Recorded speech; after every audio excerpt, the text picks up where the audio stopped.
11 অধ্যায়ের বীজগাণিতিক অনুপাত ও সমানুপাত টাইপ 1 ধারাবাহিক অনুপাত। 1 নম্বরে আছে ক অনুপাত খ 3:4, কমা খ অনুপাত গ 5:6 হলে ক অনুপাত খ অনুপাত গ কত হবে। এইটা আমরা অনেক ভাবেই পারি, কিন্তু আমি আজকে শর্টকাট নিয়ম শিখাবো। সেটা প্রথমে এখানে ক আছে, খ আছে, আর এখানে খ আছে, গ আছে। তাহলে আমরা এখানে সলভ করব।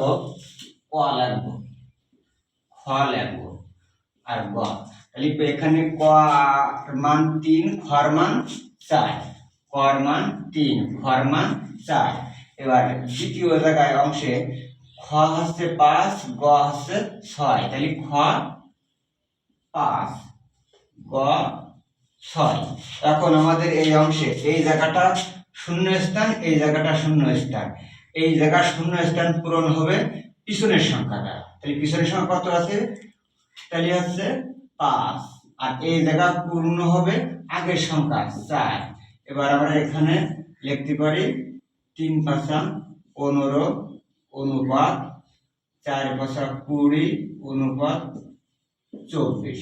এখন এই উত্তরটা আমাদের কোন অপশনে আছে? এই আছে খ অপশনে। এবার আমাদের পূর্বের ন্যায় এবার 2 নম্বর সলিউশন। 2 নম্বর আছে PQR।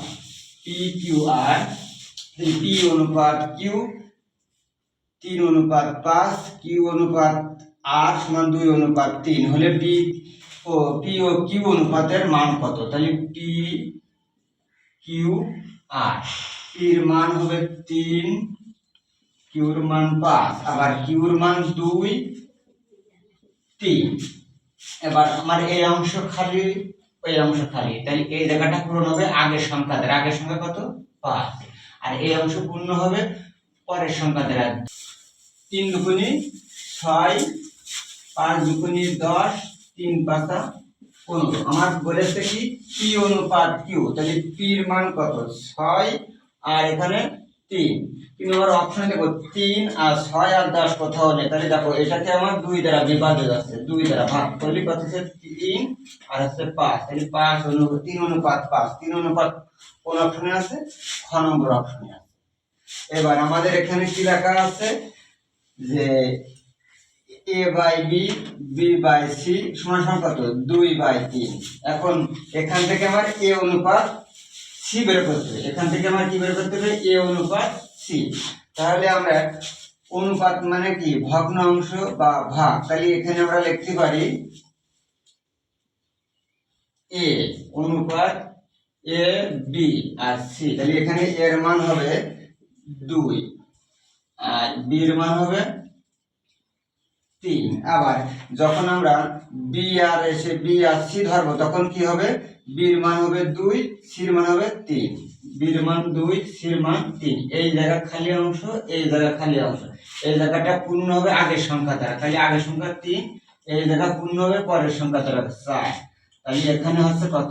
4 2। তাহলে 2 × 2 = 4, 3 × 2 = 6, 3 × 3 = 9। আমার অপশনে বলেছে কি a অনুপাত c। তাহলে a অনুপাত c মানে কি? 4:9। তাহলে এটা আমার অপশন আছে কতই? এটা হচ্ছে আমার গ অপশন সঠিক। এখন এই অঙ্কটা একটু বুঝে, a/2 b/c c/5 হলে a অনুপাত b অনুপাত c হলে এর মান কত? এটা জাস্ট a অনুপাত b অনুপাত c = এর নিচে কত আছে? 2 অনুপাত b এর নিচে কত হবে? 3 অনুপাত c এর নিচে 5। তাহলে এই অপশনটা আমার কোন জায়গায় আছে? ক নম্বর অপশনে আছে। এই আছে। আজকে পর্বে এই পর্যন্ত শেষ। আগামী পর্ব পরবর্তীতে